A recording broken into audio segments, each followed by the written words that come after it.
Good Morning Africa Africa TV ay bés bu ay bu nekk ajjuma tey ñu war a ndar keppal suñu jotaay semaine bi nun ci àndee kenn saa yu suba si jotee ci juróom-ñeenti waxtu yi lu nuy fësal dina bokk ci lépp lu jëm ci li ngeen di xaar li gën a fës dinañ ko dooree ak suñu studio stories yi Africa TV Africa online noonu tamit lañ leen di jukkile xët yi nga xam ne ñoom la newspaper yeewoo ci biit li nga xam ne mooy réew mi tey yemoo ak fukki fan ak juróom ci weeru novembre atum ñaari junne ak fukk ak juróom-ñeent nuyu staff ak management bu Africa TV fu waay mën a nekk dañu seetaan jàpp leen ñu boo leen ñu toppee ci jotaay ji daañu leen yaatalal lépp lu ngeen di xaar ci li nga xam ne mooy toogaayu jotaay ji kon noonu la ñuy àndee rek ak ñi nga xam ne ñoom la ñu séqal jotaay ji dooree ko ak sunu loxo ndeyjoor Fatmata Jaaju Square Fatmata nuyu nañ la naka sa suba. di la jaajëfal maam Jeba di delloo ziar di jaajëfal viewers yi for always following us here on Africa TV di leen dalal si seen favorite Good Morning Africa show. Juma Mubarak. Juma Mubarak. Julde Njaay jaata nuyu nañ la naka suba si. Jaama rek naka Aljuma Mubarak to all the Muslim Ummah. It's another edition of Good Morning Africa and I hope that the weather is in our favor today. jërëjëf ñang baalo nuyu nañ la naka suba si. sant yàlla bu baax maam am mbégte teewaat fii di nuyu ñëpp ñuy seetaan ak ñi si biir studio bi. yow waa ji nag mu ne dafa socc ak Fatis di leen nuyu. di leen ñaanal Juma Mubarak. Juma mën ma ko Mubarak. Fatis man Jaaju Square wala nu mu tudduti wala mën noppi rek te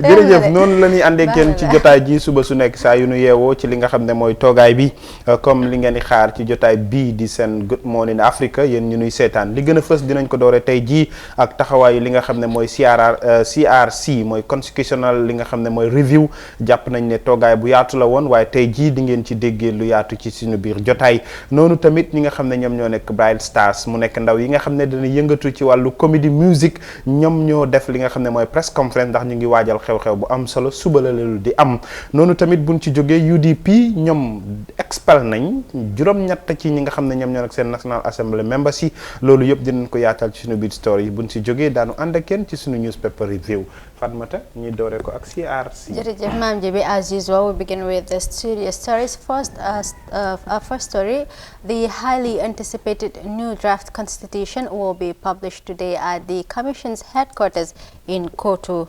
Justice Cherno Suleiman Jallo, chairperson of the Commission, made the revelation earlier yesterday during a CRC training of journalists on the draft constitution. The Constitutional Review Commission was established in 2017 by an Act of Parliament to draft a new constitution to replace the 1997 constitution. Let's listen to Commissioner Cherno Jallo in some of the things they put under consideration during their 3 months long work. Obviously, through this process, we've had tons of views expressed by people, that's the general public, as well as other stakeholders. And we've had to look at every single one of those opinions in order to see those that merited constitutional consideration and those that probably were already dealt with under existing laws, or those that were a matter of policy, or those that relate merely to issues of enforcement of the law. And we've had to synthesize all of those issues in order to come to a firm decision as to what really constitutes what really constitutes an element of constitutional law that we should embody into the new constitution. But that aside, also we've had to consider the international treaties, both regional, within the continent and globally. In order to establish those that we are a party to and our legal obligations under those treaties, because we cannot review the Constitution without looking at those. In addition to that, we've had to look at international best practices in relation to constitutional law matters. And with a team of brilliant researchers, we have been able to look at the constitutions of quite a number of countries globally. And it's been a very exciting journey for us, one where we ourselves feel very much educated in terms of the little knowledge that we've been blessed with, in order to ensure that we are in a position to develop a constitution that Gambians can look at and express opinion on before we prepare the final draft. But against all of this, of course, we've had to look at what constitutes the national values and ethos of Gambian society. And I say that simply because it's a requirement under the CRC Act of 2017. And we've had to look at that. Our values as a people is fundamental. That definitely is fundamental. And we've had to look at all of these issues, the opinions, the treaties, international best practices against the values of our society. waaw maam ji bi loolu kooku nekkoon Justice Cherno Jallow nga xamante ne moo nekk commissioner head commissioner foofu noonu ci CRC démba nag during training bi nga xamante ne moom lañ doon defal journalist yi pour wàllum reports regarding the draft constitution joxe ne ay leeral ne tey nag dañu publish li nga xamante ne moo draft constitution bi tey nag xam naa ñun ñëpp dinañ xam lan la draft constitution bi contain lan moo nekk advantages yi disadvantages yi ak ndax tamit nekk na in the favor of all Gambians mu nekk lu am solo.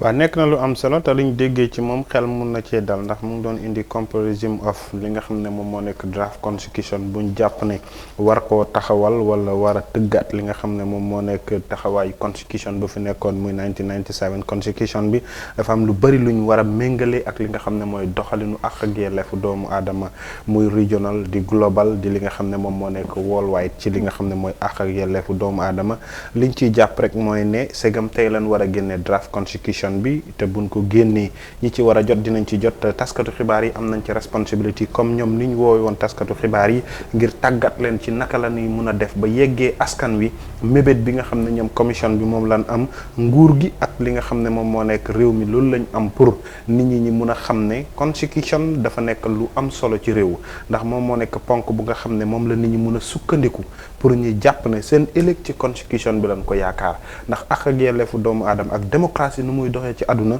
dafa am loi yu nga xam ne mooy dëgër ba nit mun cee sukkandiku xam liy wareefam xam liy àqeefam xam liy yelleefam ba ëllëg du mun a juum ci def lu nga xam ne dañ koy sukkandiku ci loi yu nga xam ne cooberee doomu aadama rek lay doon ci yëlifteefam wala bëgg li nga xam ne mooy nguuram kon jàpp nañ ne yaakaar bi mooy tey jii li ciy feeñ nit ñi mun nañ coo jëriñu niñ déggee ni mu ko junjee am na njort bu rafet ne lam ci jot tënk yaakaar mun na cee feeñ. Modou wax na fi lu am solo si biir waxam ne dëgg la sax ne ku nekk am nga sa ak yelleef waaye tamit waruñoo fàtte suñ values yi maanaam suñ doxalin ñun as Gambian people am na loo xamante ne ñun ñoo ko moom te waruñ koo sànni for the sake of trying to pour roy yeneen dëkka wala yeneen xeet am na loo xam ne ñoo ko moom te war nañ koo sàmm. am na solo comme ni ko Omar waxee rek constitution dafa nekk lu nga xam ne moo tënk réew. mooy tax sax président du lu ko neex rek mu def parce que am na fu mu ko yemalee donte le am na luñ ko see cëral bu baax a baax waaye dafa nekk lu nga xam ne ni lu jar a bàyyi xel la balaañ ko yóbbu référendum saytu bi ñoom nag depuis bi ñu ko commencé li si war yëpp ñu ngi koy def comme ni ñu la ko waxee la sax ñu ngi doon dem si bant bàyyi penc yi di fekk nit ñi di leen laaj ndax na nit ñi liñ dugal noonu ak luñ bañoon ndax dinañ ko fekkaat si biir loolu mooy affaire bi waaye tey loolu yëpp dina feeñ lu nit ñi dimaanoon na nañ ko si dugal ndax gis nañ ko fa lu nit ñi ñoom buñ ko fa dugal ndax gis nañ ko mais bi nag ñu wax am point yi nga am ne dinañ wax ne buñ ko fa dugal fekk constitution bi tam laajte na ko bu ko xam nga loi du mun a féebu ñëpp te nekkul ne yow lu la neexee loolu nga ko loolu la moo faa nekk dafa war a nekk loo xam ne ni réew mi yëpp ñooy nangutoo si li gën a bëri dañ su ko defee loolu daf dina daal di jàll waaye tey dinañ dégg lu am solo comme nu mu ko junjee ñu xaar rek ba si kanam incha allah li si kanam rek waaw Julde foog nga ne possibility of waaw ñu wax ak seeni Marina the media assistant of the CRC moom mu gën ñoo jox enlightenment about tey moom luñ bëgg a dégg tey. Good morning, Mr. Marina. Good morning. Good How morning. are you doing? Good morning. Yes. So what should we expect from the commission today? Hello, good morning. Are you hearing Good me? morning. Yes, I am getting you clearly. What do we expect to hear from the commission today? Yeah, the Constitutional Review Commission will from any time now unveil its most anticipated draft constitution for the Republic of the Gambia. If you remember, the CRC was established by an act of parliament to review and analyze the 1997 constitution and come up with a new one within a time frame of 18 months. And we can proudly tell you that today that hard work will be formally officiated to the Gambian. The first draft will be available to Gambians to go through it for a period of 1 month to put in their input before we put up the final draft, which will be submitted to the President and then to the National Assembly. Yeah, the fear as it stands now is that we stand a chance of maintaining the old constitution, probably because of the level of civic education that the country has as of now. What is the CRC doing to ensure that the public receives the necessary civic education regarding the upcoming referendum, also to adopt a new constitution? A very fundamental question. The CRC, through its media and communication department, which I headed, is doing everything possible to come up with a media strategy. Already we have a media strategy that is to aggressively engage the media houses whom we have partnerships since the inception of the CRC. Yesterday we had an orientation for journalists from various media houses, including the print and the electronic, to orient them about the draft constitution and the role they should play in order to ensure that the content is known to the Gambian people. We have had radio engagement. We have also had engagement with Gambians through our social media platform. So the CRC process has been very transparent, and Gambians have taken ownership about the entire process. So therefore, Gambians are ready and willing to, critically examine this document. So we are going to give them an opportunity again within 1 month so that they look at it critically, because this is a national document that we envisage to stand the test of time. A lot of hard work has been put. If you look at our consultation, we have engaged with all Gambians from all walk of life, from the diaspora to the Gambians living here. So it has been a very participatory approach, and I can tell you there is a lot of confidence, there is a lot of hope that the CRC will come up with a very progressive constitution, because we have done a lot to ensure that Gambians participate and contribute to this very important national undertaking. We understand that some time ago you were on a tour in the diaspora to engage them in a consultation regarding the new constitution, but we also understand that the law as it stands now doesn't allow them to vote, wouldn't allow them to vote during the referendum, and a lot of people actually think the consultation with the diaspora was actually a waste. What would you respond to that? Thank you. I don't want to preempt what will happen in a couple of hours' time at the CRC here. I know the iAfrica TV will be here, but the most important thing is that Gambians, it, have embraced the CRC process. The CRC Act has empowered us to consult broadly with Gambians living both here and the diaspora. So our going to engage the diaspora on this key constitutional matter is in relation to the CRC Act. So anything we are doing at CRC, we are doing within the law that created the CRC. So I know public will be concerned why we are going out to consult. But at the end of the day, the diaspora, who are very critical stakeholders, have long yearned to be part of this current democratization process. So this is an opportunity for them, and the opportunity has been offered to them by the CRC, and the diaspora have seriously appreciated the fact that they have been involved in this review process. Many people are of the belief that the previous constitution, which is the 1997 constitution, is contradictory because they give you right in one section and then take it away in another section. What is the CRC doing in making sure that this constitution is precise and it's consistent? Our task is to review and analyze the 1997 constitution, and also to come up with a new one. And by doing so, the new constitution will be accompanied with a report. This report will detail issues that are not of constitutional nature, and they couldn't find themselves in the new constitution. So the report will explain that to the government and the wider government population why certain issue has not been able to capture in the new draft constitution. So what I can also tell you that the 1997 constitution not every law there is bad. So that is why the Act empowered the CRC not only to analyze but also to review and see which ones are good, which ones are progressive, and come up with a new one. And I can tell you our approach has so far been very, very transparent and engaging. We have engaged different stakeholders. We even had, experts from international who support in the drafting. But the entire process has been led by Gambians, in very high repute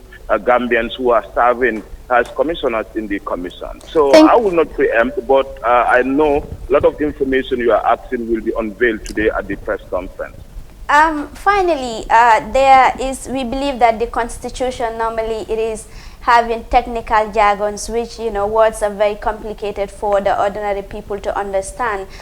Do you have mechanisms in place, probably experts, to make this constitution to simplify it for the understanding of the ordinary Madam, that's our goal here.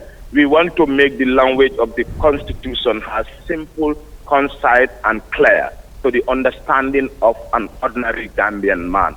That is the basic intention of this new constitution. We want to make it very simple, very concise, so that everyone will be able to, understand it. Not only make it concise, but also make it accessible, so that it can be a living document for every Gambian. You can even carry it in your pocket if you want, so that at least you are au fait with the laws that govern you. Because for the first time in the history of constitutional building in this country, people have been engaged at the grassroots level. When we had our public consultation in rural Gambia, many people came and said, look, this is an unprecedented. We were here during the 1997 constitution. We were only told to vote yes or no without even participating in the process. And our own process is quite different. We have engaged people since the beginning. We have engaged key stakeholders, critical stakeholders, partners.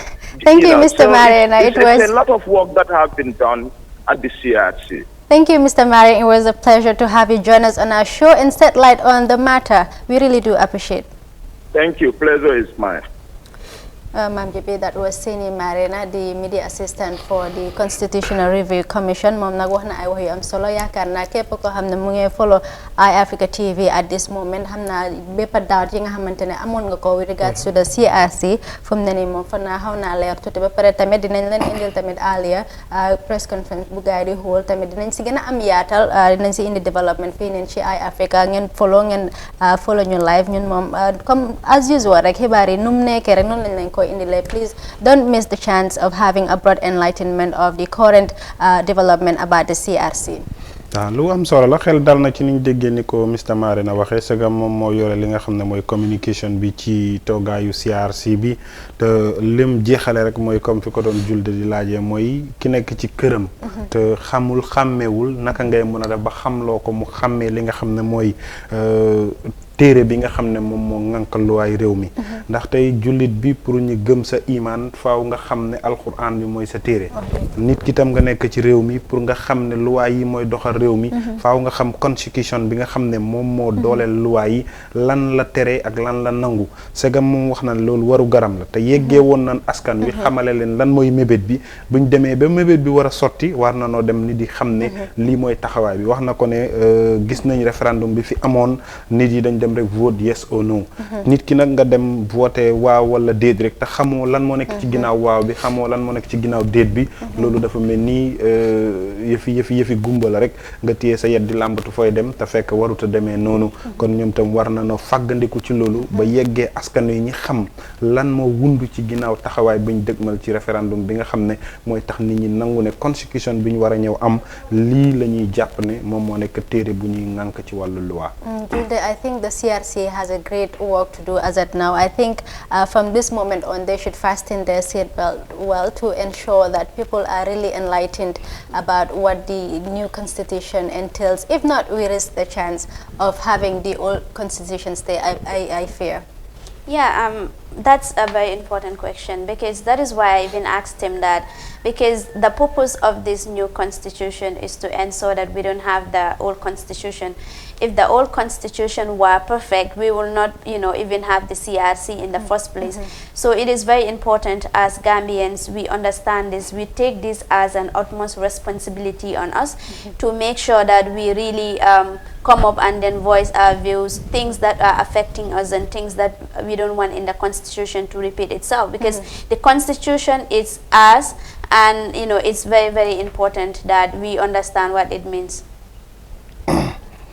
acca loolu moo ñuy jeexal ci xibaar boobu ñuy dem ci taxawaayu UDP wax nañ ko ci li nga xam ne moom moo nekk ñoom seen juróom-ñetti National Assembly member yi nga xam ne guddi yu ñu toll nii expel nañ leen. boo déggee expel nag mooy nga doon liggéey ak nit ki nga dem ba jàpp ne bokkatu leen gis-gis nga dàq ko ci li nga xam ne mooy ànd boobu noonu. ñoom juróom-ñett ñooñu guddi yu ñu toll nii UDP wane nañ ñoom fan lañ féetee ci li nga xam ne mooy seen taxawaay. Fatmata dina ci indi leeral ci li nga xam ne moom moo nekk taxawaay boobu noonu, ndax loolu tamit bokk na ci li nga xam ne ñëpp ñu ngi ci waxtaan ci li nga xam ne moom moo nekk démb ci guddi gi ba tey jii ni ko ni ñuy yeewoo Fatmata. The United Democratic Party on Thursday expelled members of the National Assembly for allegedly siding with President Adama Barrow. The move came a day after the party executive in Busumbala gave its National Assembly member Sekuba Jajo 17 days to apologize or face consequences. Honorable Jajo, together with Fatoumata Jawara, National Assembly member for Talinding, and Seiko Marang of Latrikunda Sabiji, had openly declared support for a 5-year transitional term for the presidency, which goes against the party's decision. Other members in the list are Alaji Jawara, member for Lower Badibu, Bile Tunkara of Kantora, Baba Gale Jalo of Sana Mentoring, Abdullah Sise of Old Jundum, and Omar Dabo, National Assembly member for Openyomi. The UDP still enjoy a majority in Parliament with 23 elected representatives from a total of 53. 5 members are nominated by the President, bringing the total members in the House to 58.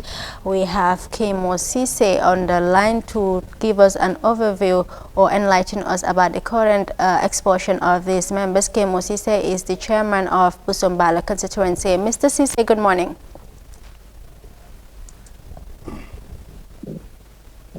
Good morning, Mr. Sise. Hello? Hello, good morning, Mr. Sise. We're getting you clearly. Yes, morning. Yes, could you confirm to us the reasons behind the expulsion of these 8 members from the UDP? Can I confirm to you Yes, please. that The reason why these 8 members have been expelled from the UDP. the reason? Yes, please. No, I'm sorry, I cannot tell you actually the reasons why they are. Okay. But one thing I can tell you, if you want to know the reason, it's better you talk to the party leadership at the national executive level through the public relation officer or the alma mater. Okay. Okay. Yeah. So we understand that one of the people that was expelled is from your constituency, Seiko Bajajo, who is actually the National Assembly member. How did the people of Busumbala react to this decision of the UDP, considering the fact that he is representing the people and not solely the UDP? Well, we also received a letter. As the chair of the constituency, I received a copy of the letter that my National Assembly member of Busumbala constituency has been expelled from the party. Okay. Yeah, so that's why we stopped. I did not have the opportunity yet to talk to him directly. Okay. And the information was because it was like last night, so I didn't have enough time to talk to people. So, but how are the people of Busumbala reacting to the news?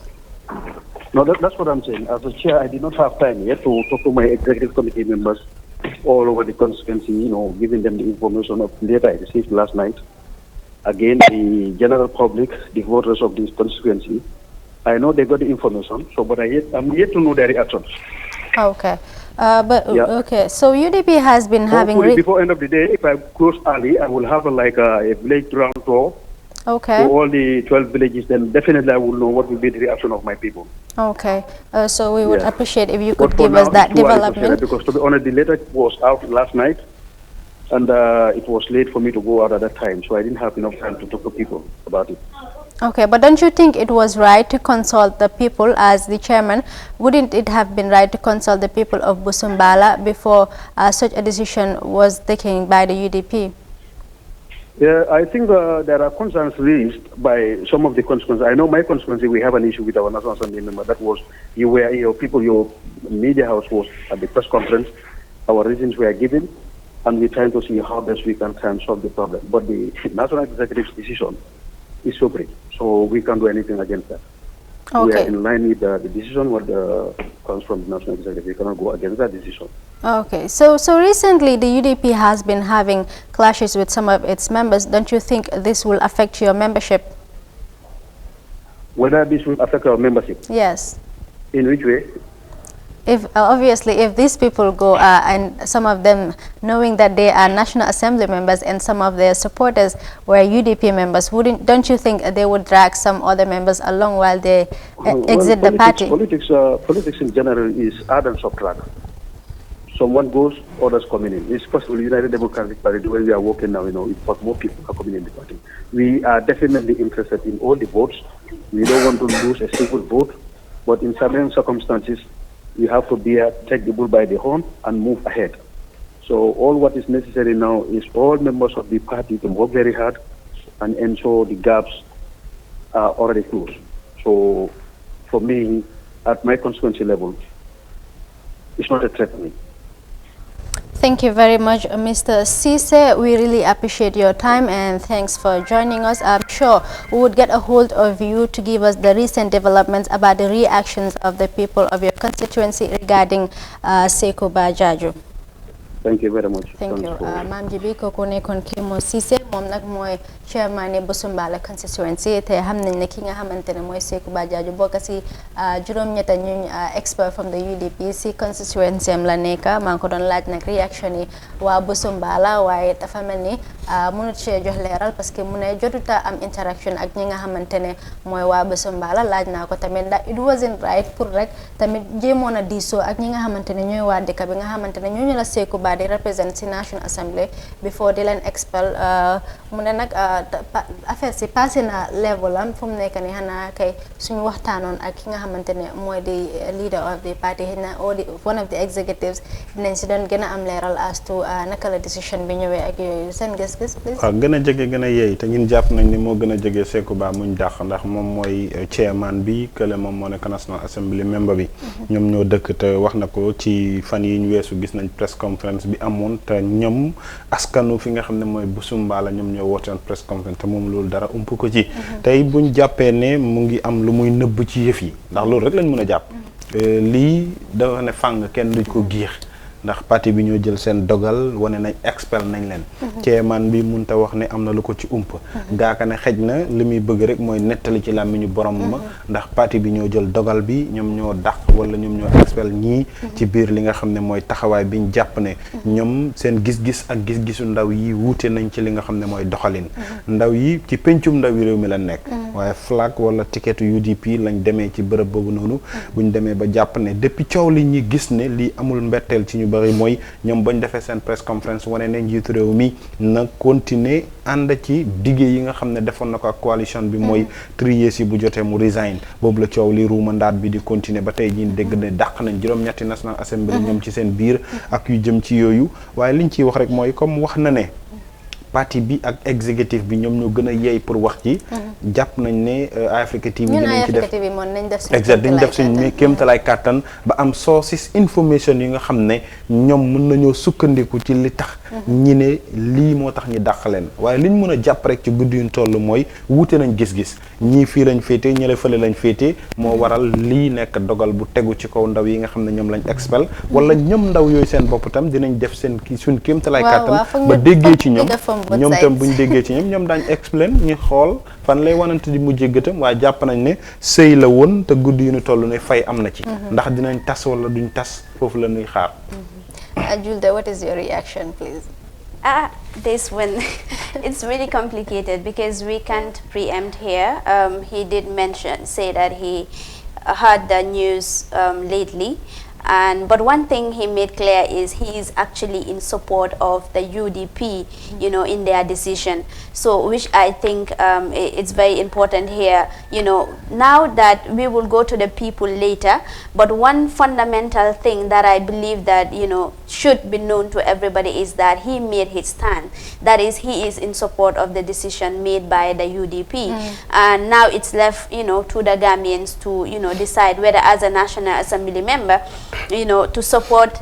This is moral obligation under Constitution, and I believe that anything that has to do with the Constitution should override any other agreement or other things. So let us just hear from the UDP and see, and also the National Assembly members, and see what is the side of their story. Wow, Modo, Mr. Gisgis. Mr. Cissé, I'm not a mun nga woo ñaaka blame tam because comme àgg na si level bu nga xam ne du moom moo si mën a leeral te xam naa ne incha allah dinañ dem si ñu ko war a leeral. Waaw point boobu moom I think dinañ si agree ak moom tuuti because gis nañ ñoom fana barki dem kañ la woon bu gaa amee woon seen conference bi ñoom actually as a constituency joxoon nañ kii di Sekuba Jaaju 17 days pour mu make up maanaam pour ndax dina ñëwaat si parti bi ak yooyu waaye xam naa lii moom xëy na ñoom tamit dafa ñëw rek mbokka leen so mooy loolu daal. li ma si jaaxal kay mooy suñ ko defee ku mel ni honorable Cissé den waa goxam bi ñu ne ñoom ànd na ak moom lan la si parti bi di am su boobaa moo tax waxtaan bi is very important si ñoom pour ñu waxtaan because soo génnee nit ki soo ñu ko fal ñoom ànd ak moom xëy na bu Zumbala ñoom wane nañ ne ànduñ waaye ñeneen itam because aid ngeen wax aid dafa bari si nekk am na si ñu nga am na rek seen mbooloo ànd nañ si lu ñu dem si li ñu support Barrow loolu tam beneen issue lay indi kon am naa yaakaar ne nekk na point bu nga xam ne UDP ñu dañu war a bàyyi seen xel foofu si politique calculation war nañ see bàyyi seen xel because at the end lu mu leen day yaaxal moo gën a bëri den lu mu leen di jural jërëjëf defe naa ne loolu moom moo ñuy jeexal ci li nga xam ne mooy xibaar boobu ñu dem ak xibaar bi mujj ci biir suñu studio story si wax nañ leen ko Bright Stars boo leen ko déggee muy ndaw yi nga xam ne comédie musicale la ñuy def ñi nekk ndaw yi nga xam ne wane nañ seen bopp ci biir réew mi ba ñu bëri ràññee nañ leen ñoom ñoo fi woy Barki Dembo Ndiaye anti crime ñoo fi woy Nawek ak yeneen ñoom la ñuy ñëw ci seen press conference bi ñu defoon Fatmata ñu dem ak xibaar bu nu mel. One of the most talked about comedy groups in the Gambia, Bright Star Entertainment, held a press briefing yesterday ahead of their much anticipated show, Raha Bisab 2.0. The briefing was aimed at setting light on the rationale behind the show. Bright Star Entertainment is a comedy group involved in all forms of entertainment ranging from comedy, music and poetry. The group, which was established in 2014, now focuses mainly on stand-up and music comedy to address trending and burning issues in the Gambia.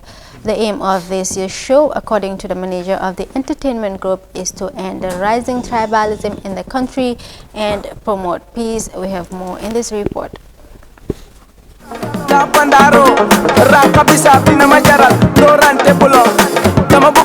As part of preparation for the most anticipated entertainment show, the Bright Star Entertainment Group held a press conference there to give an overview of the event.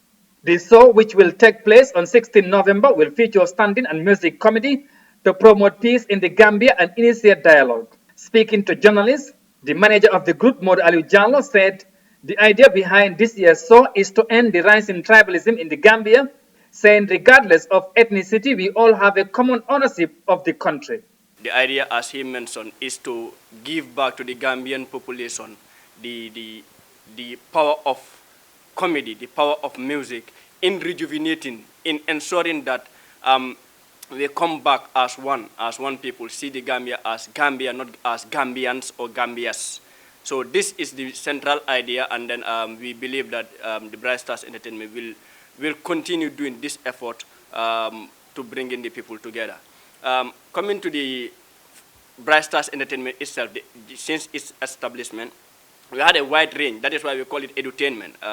The idea is we will use different format of entertainment to reach to the masses. Now, if you use drama, comedy drama, and you use some comedy music drama, maybe if the other person doesn't enjoy the comedy of just drama acting, then the other person will enjoy maybe the music aspect of it.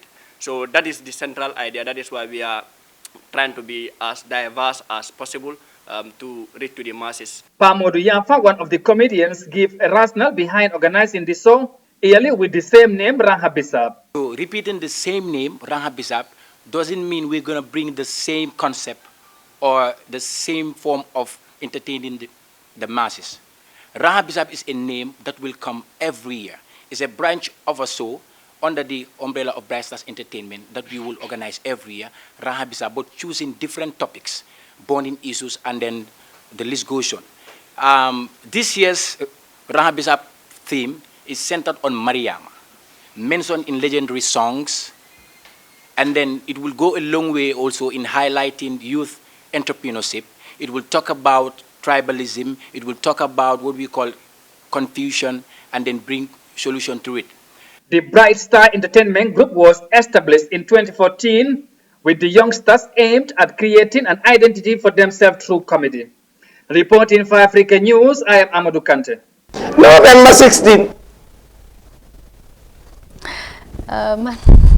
Man tubéy kajali bi la xamut kajali tubéyam bi nga paddale fa nga diga paddale fa tubéy bi la xamut fu ko jëlé gëj na gis paddale fa yooyu sa maami jolaay ñoo ko doon sol démb waaye mu nekk lu am solo ëllëg nag la bés bi di leen wish good luck si seen journey bi mu nekk ay ndaw yu am jom di def lu great di educate nit ñi si through comedy nit ñi tamit di ko appreciate di leen ñaanal tamit yàlla dafa leen jàmm fu ñu bëgg a àgga yàlla àggal leen fa ëllëg tamit di leen ñaanal success si seen programme bi man nag seen fans laa léegi Twins moo tax nag ndax li tax mooy really yàgg naa leen a gis di dajeek ñoom nii ku xam waagaan xam ne suma wóllëre la te am na wóllëre bu mu séq ak ñoom ñëpp ñoo nekk ci benn métier bi dama yàgg dajeek boo yi di gis ci mbedd mi sax boo dajeek ñoom dañuy kaf di ree sometimes ago tamit maa ngi toog Westfield ak Lamine ñi ñëw fa ma gis boo yi boobu yëpp nekkuma di follow lu bari ci seen ñoom waaye depuis mun naa wax ne guddi yiñ toll nii bu ma toppee seen bagage yu bari ma gis ne waaw really boo yi dañuy entertain nit dañuy bégal nit ba pare xam nga ñu nekk xale yu nga xam ne boo leen gisee sa nga xam ne ñii dañu am ambition dana am objectif pour am lu ñu defar réew mi te lu ñuy def yëpp dañ koy def yar ak teggin te yàlla xam na lu ñuy def mën nan ko man loolu moo ma neex ci ñoom te wax dëgg yàlla suba moom li ñuy wax rek réew mi yëpp mooy nañ génn ñi dooleel xale yi ndax ku dooleel xale yi jàpp naa ne réew mi nga dooleel ndax lu ñuy def keroog buñ fi wëyee li nga xam ne mooy anti crime ñëpp dañ déglu wëy bi biñ fi wëyee nawek ñëpp dañ ko déglu seen ranq ba saa bi noonu ak yeneen songs yu nga xam ne song boo déglu ci ñoom bu fekkee sax comédie moo nekk ci ginnaaw song bi entertainment bi daf lay yóbbuwaale kon loolu dafa bokk ci lu nga xam ne dafa baax ci réew ndax nit mun na am stress am sax nga toog nga seetaan boo yi nga fàttee li nekkoon ci yow li ñu ñaanal rek mooy seen event bi 2014 nag léegi yàgg na yàggul waaye wax dëgg yàlla tey jii fu ñu toll ci biir réew mi xol yi askan wi koo fëgg boo ko laajee Bright Star mun na laa wax benn song bu xale yi def te loolu mooy yaakaar bu ñuy jàpp ne moo mën a yóbbu métier ci li nga xam ne mooy ndaw te wax nañ ko ñoom tamit ci seen concept bu ranq basaab au 2.0 lan 2.0 bi wax na ko léegi-léegi ne liñ ci yaakaar mooy dinañ wax nit ñi naka la ñuy fàggandikoo tribalism dinañ wone tam ndaw lu bëgg ëllëgam fan ngay jaar ak yu jëm ci yooyu te loolu yaakaar la buñ jàpp ne bu ko nit ki dugalee ci wàllu entertainment ak comédie nit ki mun na cee gis boppam ci lu gaaw waaw nekkal am solo Julde Just to wish them all the best. As youngsters coming together, talking about national bonding issues, I think it's very paramount, especially tribalism, which many people are, of the belief that it is deeply rooted in this country. So young people like them having that belief and then coming on board, telling people, okay, we have to fight tribalism, we have to be one Gambian, we have to, support entrepreneurship. That is very laudable for young people. We just wish them all the best, and then call on Gambians to support them in this journey because it is of national interest. And also call on the politicians and others to learn from this, that youngsters want to unite the Gambia and that we want to do away from tribalism or all that thing, because Gambia is for us. We are all Gambians, and it is only, natural, that it is only good that we come together as Gambians, work as Gambians, see ourselves as Gambians. So I wish them all the best, and I am sure that you have been entertained. Comedy is one of the things most entertaining sectors. You entertain people, at the same time you educate them. That is why it is very, very paramount, and I wish them all the best. Sure. Mour Niang sa gis-gis ak naka nga apprécier ndaw ñi nga xamante ne ëllëg la seen show bi. am na solo comme dañ nekk di wax lu am njëriñ waaye jaaree ko si comédie. te comédie dafa am njëriñ de lu am solo la parce que borom xam-xam yi kilifa diine ñëpp dañ ko dee rafetlu. dina tax nit ki sax mënoon na am lu naxaru xool waaye jamono yi muy seetaan yooyu. fekk mu jëlee si dem bànnee. because dama dee seetaan seen anti crime bi dama dee déglu message bi waaye dama dee reetaan tam because seen movement ak ñun dee defee noonu. comedy is very important dafa yàgga depuis time yi prophète mu ngi fi woon dégg naa amoon na beneen waaye ku ko dee reeloo. soo mu dee tam ñu sul kooku muy reetaan. gaa ñu ne ko yow lay ree dama fàtte turi rek mu ne leen diw moo maa reeloo ñu ne ko yow kooku dund di la reeloo dee di la reeloo mu ne ndaxam dafa foni because malaaka yi ñëw di ko laajte te nuyuwuñ ko. mu ne leen balaa ngeen maa laaj dara nuyu leen ma. so yonent bi mu ngi doon joxe exemple na rek comédie am na njëriñ sa rawatina ñi nga xam ne. ñu ngi ko booleeg message yi am solo du xale mbelegaan du xale. du léeboon lu pen because seen message bi. dafa am solo kon buñ ko boolee comédie yaakaar naa ne bis am na solo daal di leen ñaanal rek. si jamono yuñ toll nii moom fana pour gars yi ñëw with this initiative considering fact ne the main idea behind show bi mooy to promote peace I think nekk na lu am solo loo xamante ne war nañ ko acknowledge also they seek the right government body responsible for promoting entertainment tamit ñu jox leen all the support needed and also other comedians and other entertainers that are doing their quarter towards promoting peace ñu jox leen li ñu yelloo support leen pour ñu dem to another level. waaw loolu sax waru gar la te dañuy ne Fatmata gis nga nit ki gëm sa bopp dafa bokk ci jaamu yàlla comme ni ko moom leen waxee. tey réew mi yenn yi da ngay yéemu sax ndax li tax mooy tey bu fi beneen foreign artiste ñëwee réew mi yëpp ay génn. autorités yi ñooy génn compagnie yëpp ay génn sponsor tey xale yi tamit waroon nañoo gis ëllëg lu ëpp 15 sponsors yi nga xam ne sponsor nañ leen ci bés bi ñu gis authorities dalee ko ci ministry of culture ministry of li nga xam ne moom moo nekk communication understand nga ak ministre yi nga xam ne ñu ngi fii ndax recently rek maa ngi gis ñu ngi dem ci benn gala diina ñu ngi téye ñi nga xam ne ñoom ñoo nekk ñi nekk ci TRRC bi bu ñu la jàppale docteur Cissé nga foog ne docteur Cissé mooy wax ak paa bi nu mel dañ koy reetaanloo bu ñu la jàppalee ñi nga xam ne ñooy kilifa yi muy Adama Barrow muy Loya Ousseynou Dabo muy Mama Kandeh te am nañ expectation yi ne ëllëg war nañ fee gis political leaders yi ñoom ñëpp ñi génn ñëw support xale yi pour xale yi message yi nga xam ne moom la ñuy génne pour peace ci dëkk bi ñoom ñëpp ëllëg buñ demee ci seen ñi nga xam ne ñooy seen mbooloo mun nañ leen a wan ne xale yi nag ñu ngi ñuy bàyyi xel dañuy toog dañu comédie waaye sometimes don't understand ni situation bi di demee ñin mun na noo support ne diw lu muy def neex na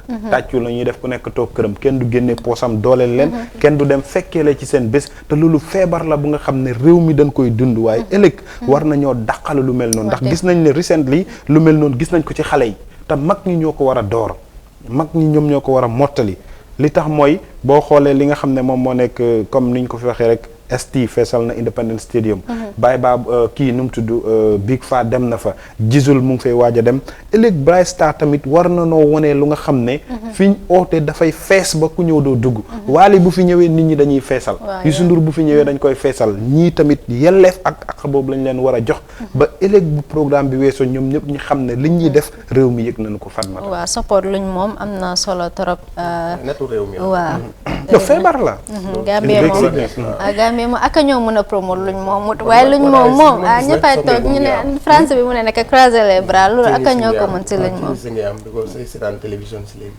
ngay play Gambian artiste yi man si som daay booy am naa ku ma nekk xam affaire yi la te xam nga man dama si dee xalaat dama péetee su ma ko booy bi boofal la mënoo fi mën a ko noo kii ko jàppale mu dem keneen génnaat ma gis ne booy ñu ngi try léegi ñoo xam ne xaw ma leen doon because amul doon télé bu leen doon mën a wone te léegi soo seetaanee ay Africa TV Sénégal bi yéen mix bi boobu da nga ci dee gis booy yi am solo ak yeneen télévision si maa ngi gis booy yi nga xam ne musuma xam ne dañoo wéy te ku leen jàppale ñu dem toll nañ si jamono bu nga xam ne rek si liñ nekkoon mooy ñëw ceeñ si gis nga àdduna Fatmata dara saxul si dafa toon léegi nag dafa toon pour Gambien si gis seen bopp si jamono boobu leen nekk jërëjëf defe naa ne loolu moo ñu jeexal ci sunu studio story si Eye Africa TV li nga xam ne moom moo nekk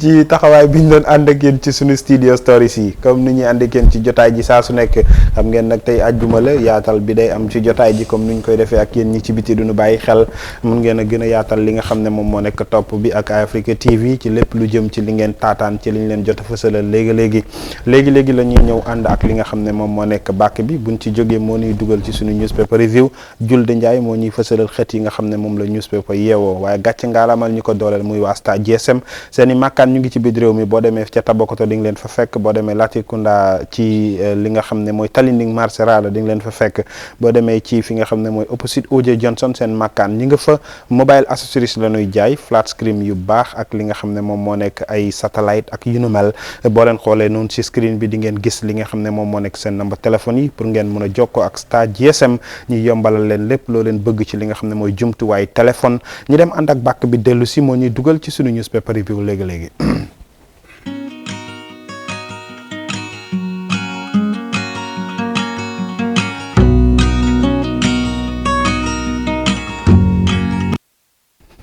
jërëjëf njeextalu bàkk bi moo ñuy dugal ci sunu newspaper review Julde Njaay moo ñuy fësalal xët yi Voice newspaper Foray newspaper Standard newspaper la ñu yeewoo tey jii ci kër gi Julde ñi dooree ko ak Voice ñoom lan la ñu yeewoo tey ci seen i xët. Voice newspaper yu ñëwoo moo nekk ne dañoo start with their lead stories moo nekk ne former IGP thumbs up Methodist Bishop. Beneen bi moo nekk na UDP expels about 8 members including key figures beneen bi nga ne President Barrow says a national Banjul is a national priority beneen bi moo nekk di CRC to release draft constitution moo nekk tey over 425 million people living with diabetes PS Keita. And the last story on the Voice newspaper says market vendors face 3 years journal protest. These are the main stories in the Voice newspaper tey. acca ñi commencé ko ak former IGP ñi nga xam ne ñoo nekk Thoms Methodist ñoom am na lu nu gaaral ci li nga xam ne moom moo nekk taxawaayam démb. ci li nga xam ne moom moo nekk jamono bu mu nekkee ci lenge yi.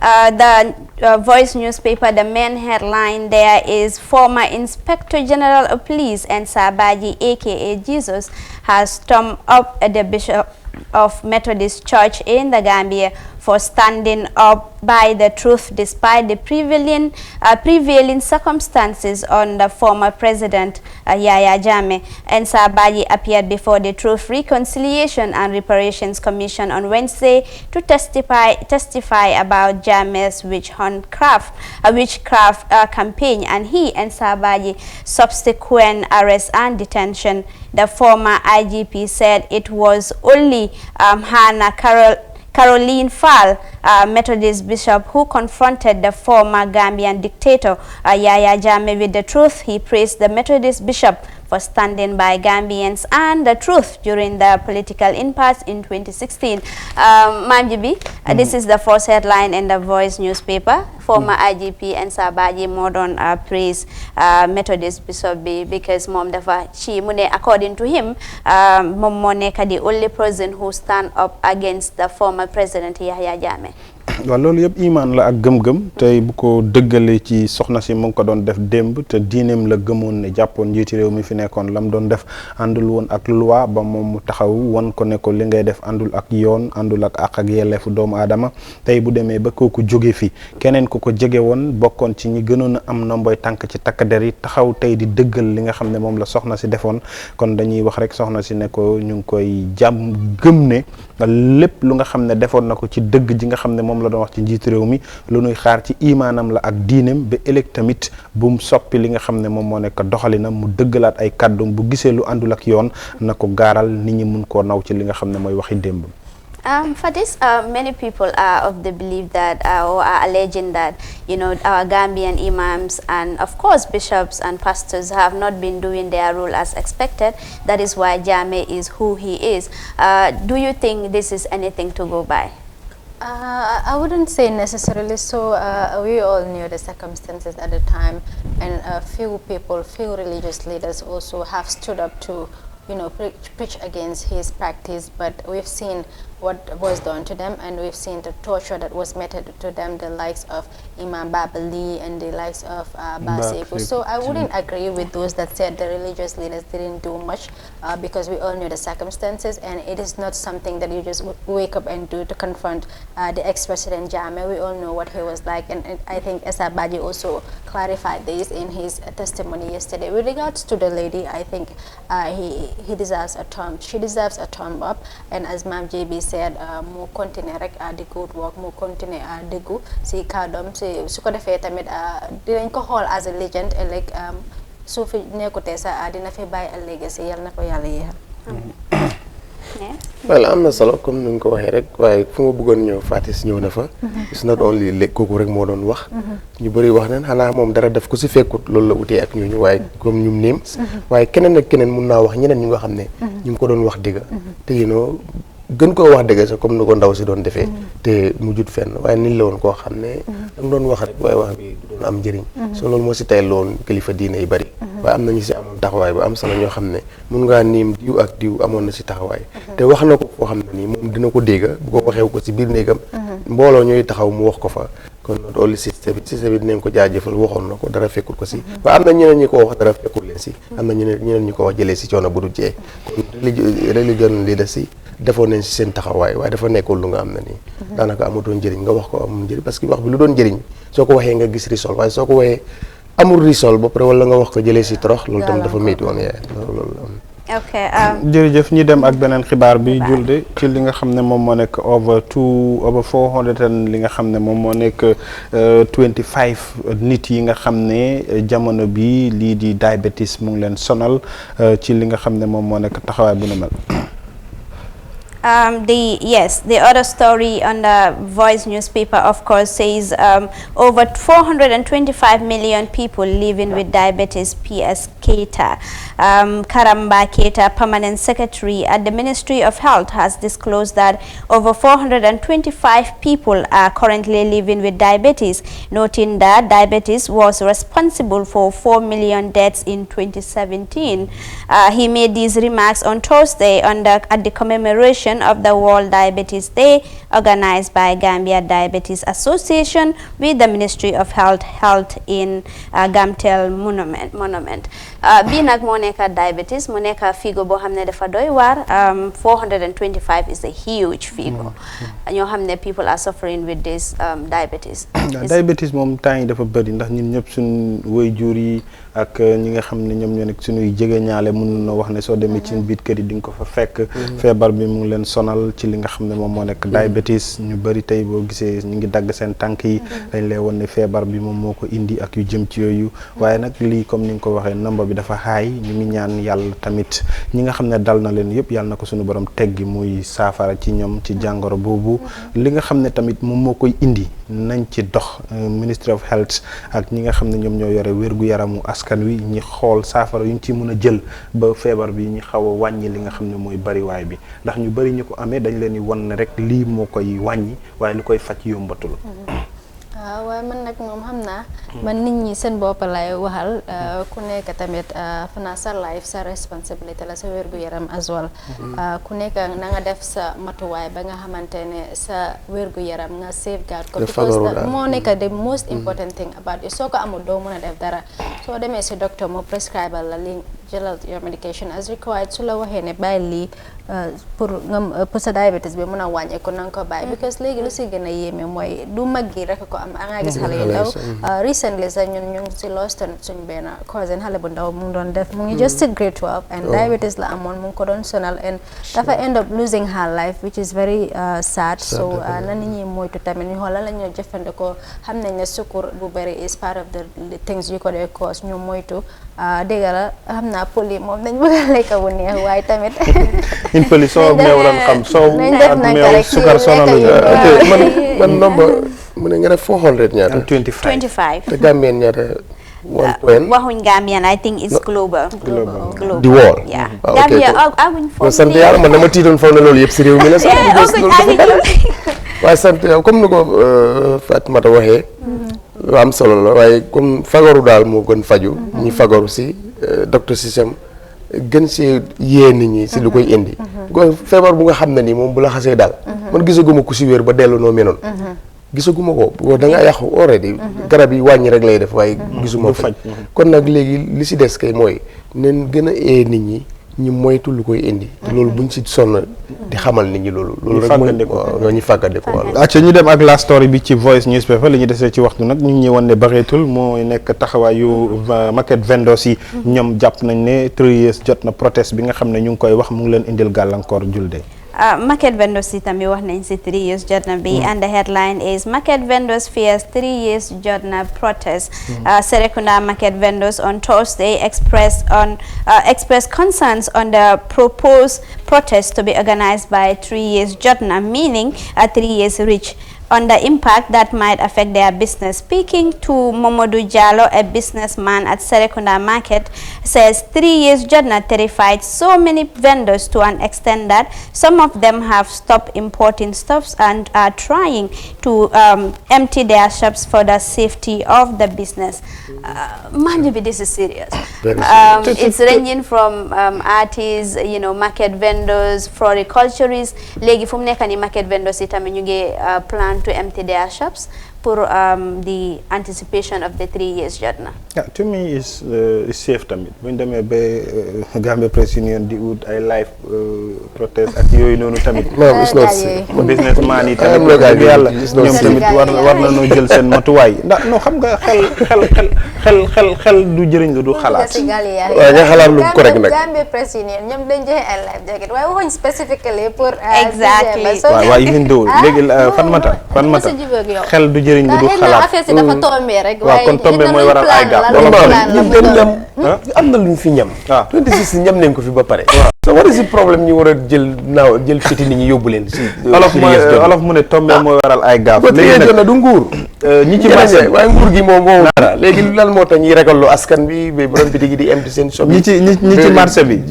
di ut loo nit ñi ay life jaget ay doon GPU bu leen toon GPU waxuñ ne 3 years jot na tax ñuy joxe life décembre daal 3 years jot na rek lañ ci décembre bi moom waajaay bi yëpp loolu la ok léegi daal loolu moom dégg ngeen ko market vendors yi ñoom wax na tiit nañu ñi dem nga indi ñu headline yi foore yi ak standard rek ñi tàggatoo ndax waxtu jàmb nañu briefly rek ci headline ci gars yi nag ñun ñi woon ne tey waaw mooy loolu yéen ak ñi hijack waaye buñ paree dañ ko waxtaanee ñu dem foore this is the foray and the headline making stories read CRC issues draft constitution today. Survivor alleges torture abduction by Jammeh's witch hunters. Benen bi moo nekk police chief inspector arrested over diplomatic passport fraud. And all the TRRC also, you have daughter of witch hunt survivor explains her father's ordeal. The other one is no date fixed for legal tender of all notes. Editorial bi ñu ne draft constitution ready for public scrutiny. Question of the day is how will President Barrow respond to some burning issues during his nationwide tour? non da nga dem standard rek nga indi headlines yi kese because tungs ak teamam bi ñu ne waaw suñu waxtu bi jeex na amul problème wax naa leen buñ paree tey dañuy dem court ñu ñëw yéen tungs daal daf ñu bëgg a coup d'état ñu dem standard newspaper. The main stories on the standard newspaper is Dabo drags government to ECOWAS code. President goes on to meet the people tour. UDP removes NBR chairman. Benen Monica government wants to criminalize insulting president orders. UDP expels 8 NAMs. These are the main headlines on the standard newspaper.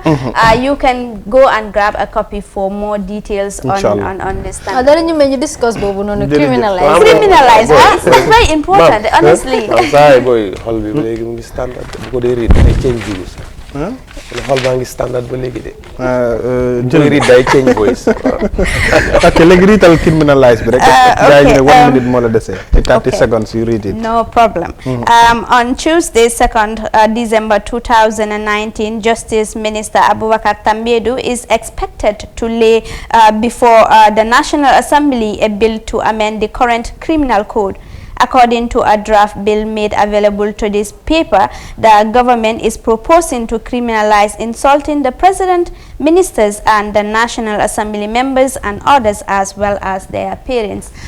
this bill is expected to be tabled before the National Assembly, and of course is meant to criminalize ko xamne ñu ngi saga président bi, ministers yi, and of course amut fofu saade gaay seen waajuri.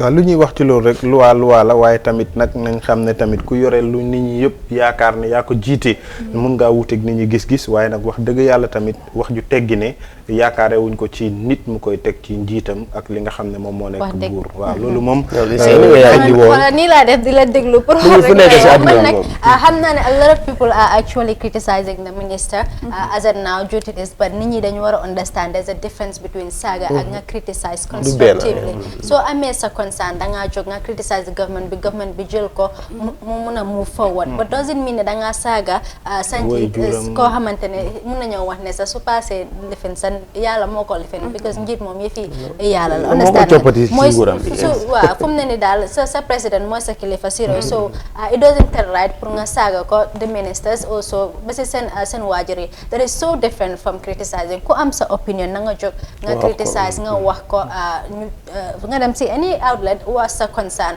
but it doesn't mean you have to insult. Yow tey jii su mën a ñu toogoon rek di wax nga saaga ma dina ba doon naxari talk less of somebody in that authority. noonu dëgg la loolu la war a demee loi bi moom dafa war a jàll te dama foogoon ne mu ngi fi sax bu ko mën gis naa ko fi waa président bu mu ñu sonal yaayam jaaykat yi gerte caaf la woon keroog si gannaaw comptoir la yendu yes te nag definitely foog ñu jox ko cër loolu yàlla moo ko dogal ak nit ñi majorité bi ñoo di fal président kooku fal ministre dafa mel ni ba léegi ñoo ñu ko fal national assemblée tam nit ñee ko fal so dañ leen war a jox respect suñ leen jox respect amul njëriñ kon dañoo em ak ñun ñi rek so kenn warul leen a saaga kenn warul leen a wax ju ñaaw suñ def comme ni Fatmata wax na su nekkee def nañ lu nga xam ne warul nga ànd ak loi bi nu nga ko waxee ko noonu dañ jee teg ko ci démocratie waaw bépp saaga ko saaga way xam nga démocratie bi ñu bëri dañ koy abuse xëj na loolu moo tax sa ministre bi ak nguur gi ñu jël ci jéego ndax xam nga nit ñi bu este ñëwee ci ñoom dañ koy jàppee ne waru gar la te fekk demeewul noonu ndax saaga diine sax rafetluwut ko ak gëm-gëm boo mënta doon boo ñëwee ci aada tam dañ leen ne sa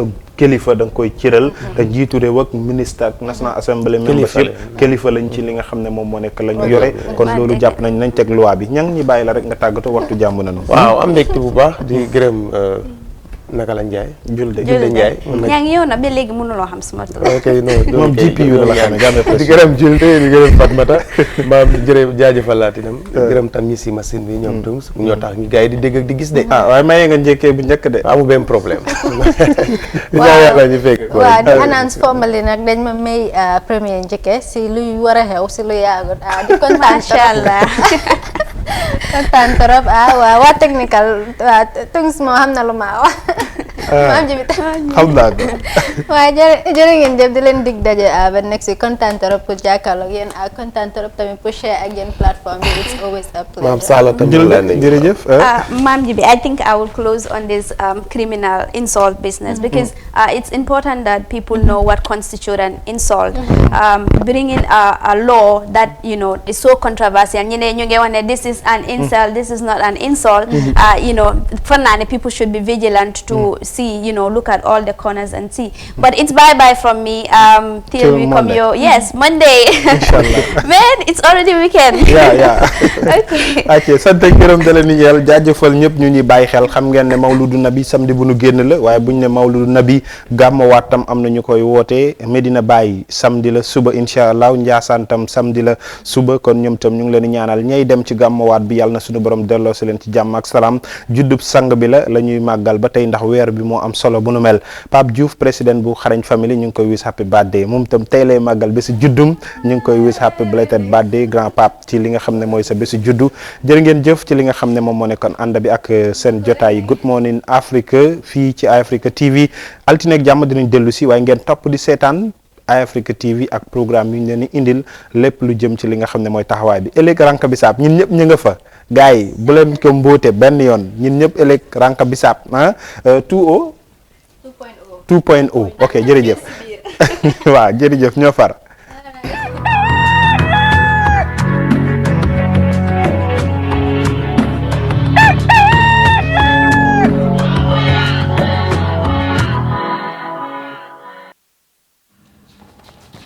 tegla yo foda oda ata bugo sonna tegla ke oda ata bugo sonna ka tegola ata bugo sonna tegla ke